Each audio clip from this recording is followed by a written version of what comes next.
ഇപ്പോൾ നൽകാൻ കഴിയുന്ന ഏറ്റവും പ്രധാനപ്പെട്ട വാർത്ത വർദ്ധിച്ചു വരുന്ന സംഘർഷങ്ങൾക്കിടയിൽ ഇന്ത്യ ബംഗ്ലാദേശ് അതിർത്തിയിൽ ഇന്ത്യയിലേക്ക് യാത്ര തിരിച്ച സന്യാസിമാരെ അതിർത്തിയായ ബൈനാപോൾ ബോർഡറിൽ വെച്ച് ബംഗ്ലാദേശ് തടഞ്ഞിരിക്കുന്നു. അവരെ തിരിച്ചയച്ചിരിക്കുന്നു. വിസയും മറ്റ് എല്ലാ നിയമപരമായ രേഖകളും ഉണ്ടായിട്ടും പോലും ഇവരെ തടഞ്ഞിരിക്കുന്നു. 50 അംഗ സന്യാസി സമൂഹത്തെയാണ് തടഞ്ഞിരിക്കുന്നത്.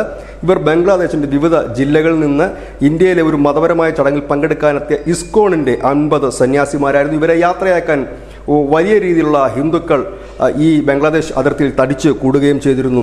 അവരെയാണ് ഇപ്പോൾ തടഞ്ഞു വച്ചിരിക്കുന്നത്. ഇവരെ അറസ്റ്റ് ചെയ്തിട്ടുണ്ടോ ഇല്ലയോ എന്നുള്ള വിവരങ്ങളൊന്നും നിലവിൽ ലഭ്യമല്ല.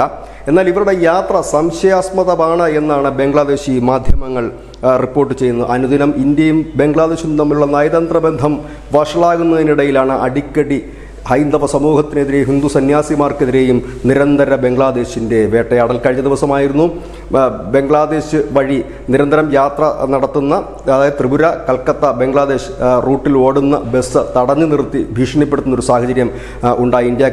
ഇന്ത്യക്കാരനായ ഒരു യുവാവിനെ തടഞ്ഞു നിർത്തി ഭീഷണിപ്പെടുന്നത്. അത് ഇന്ത്യക്കാർക്കെതിരെയാണ് ഇപ്പോൾ ബംഗ്ലാദേശികളുടെ ഒരു പ്രതിഷേധം എന്ന് പറയേണ്ടി വരും. ഇത് മറ്റൊരു തരത്തിൽ പറഞ്ഞാൽ ഇതിൻ്റെ ഒരു പ്രതിഫലനം എന്തായിരിക്കുമെന്നുള്ളത് ബംഗ്ലാദേശികൾക്ക് വലിയ പിടുത്തമുണ്ടാകാൻ ഇടയില്ല. കാരണം ബംഗ്ലാദേശികൾ അനവധി ജോലി ചെയ്യുന്ന ഒരു ഇടം കൂടിയാണ് ഇന്ത്യ. ഇതിൻ്റെ ഒരു പ്രതികാര നടപടിയായി ഇന്ത്യയിലെ ചില സംഘടനകളും ആളുകളും അത്തരത്തിൽ ചിന്തിച്ചു കഴിഞ്ഞാൽ അതൊരു വലിയ സംഘർഷത്തിലേക്ക് നീങ്ങുമായിരിക്കും. News desk.